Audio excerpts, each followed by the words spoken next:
Gandang umaga mga kaagri. Bali, yan. Dito tayo sa mga kaagri. Kuha tayo ng buto ng langka. Ito mga kaagri, ang buto ng langka mga kaagri ay mayaman to sa mga bitamina at minerales mga kaagri. Halos lahat na nito mga kaagri, vitamins at minerals na natural mga kaagri, marami dito sa langka. Hindi siya gaanong matamis mga kaagri. May konting lang to may kunting bulok ba kasi hindi natin nabalot ng sako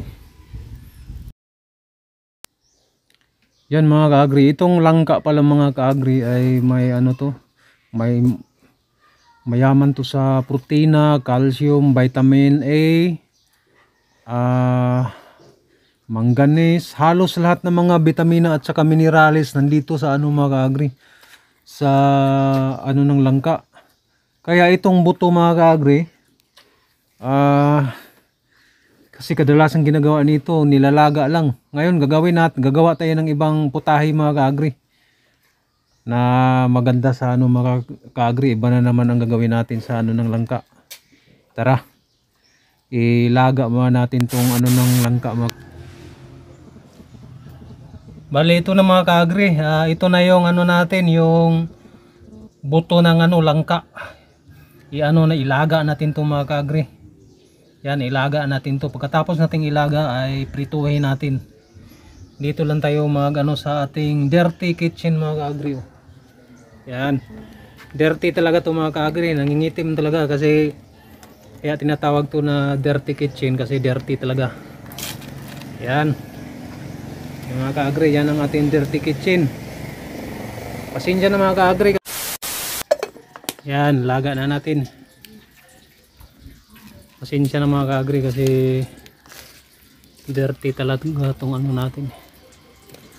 Kasi kapag lilinisan, kasi kapag paanuhin mo yan, itim na yan. Kaya tinatawag na dirty, kasi hindi na maging dirty ito mga kaagri kapag pinapaano mo yan. Dirty kasi itong kitchen natin, kaya tinatawag na dirty mga kaagri.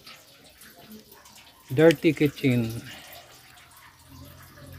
Yan, ilaga muna natin hanggang maluto.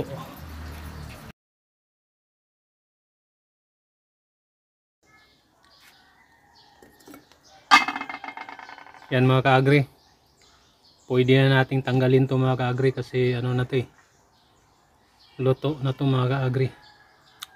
Na natin to, tanggalan natin ang balat. Yan mga kaagri, balatan natin to mga kaagri, saka natin iprito ba, parang mani ba, mani. Yan, tara.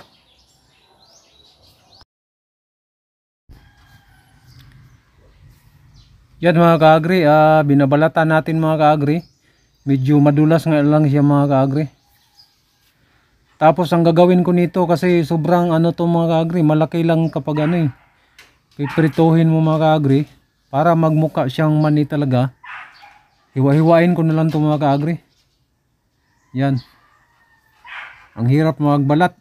Hiwa-hiwain ko na lang to para kasing laki siya ng mani, saka natin pituhin mga kaagri. Yan. Ayan mga kaagri, bali pinag-ko lang mga kaagri, hiniwa-hiwa ko na parang mani, para kasi naisip ko kasi mga kaagri, para maging crispy ba siya mga kaagri ba. Kasi kapag ganito lang ay hindi maluluto yung kaya naisip ko mga kaagri, pinaghiwa-hiwa ko. Kahit malaki pa sa manito, lang, basta maging crispy ba siya mga kaagri.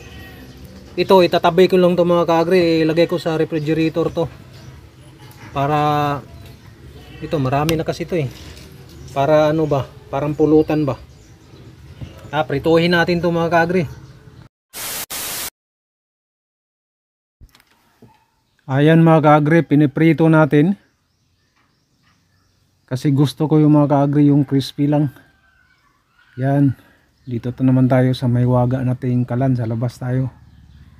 Yan mga kaagri, kasi maganda yung mga kaagri, yung medyo crispy ba, parang mani talaga. Tapos depende lang sa iyo mga kaagri kung anong gusto mo, ng maalat, asin ang ilagay mo, or yung ba, manghang. O pwede ba asukal lang ilagay mo mga kaagri? Pero natikman ko na tong ano nito mga kaagri, yung nilaga ba na ano, hindi ko pinuputol-putol. Parang ano siya mga kaagri, yung ano, yung kamuti ba? Yan yung gamit natin na ano, mantika, palm oil. Para ano sa kolesterol mga kaagri. Labas tayo mga kaagri. Yan mga kaagri, parang crispy na siya mga kaagri. Malapit na nating anuhin to. Crispy siya mga kaagri, parang mani. Hindi ko lang nilagyan na, hindi ko lang tinimplahan. Para maganda mga kaagri. Yan. Tingnan natin. Yan mga kaagri, lutong-luto na. Ang sarap mga kaagri. Tinimplahan ko lang ng konting asin. Parang mani talaga mga kaagri. Yan. Kaya kapag may buto kayo ng langka, ganitohin nyo rin mga kaagri. Iprito nyo. Pwede siya pampulutan mga kaagri. Yan lang pong ating video ngayon. Maraming pong salamat sa inyong panonood. At God bless.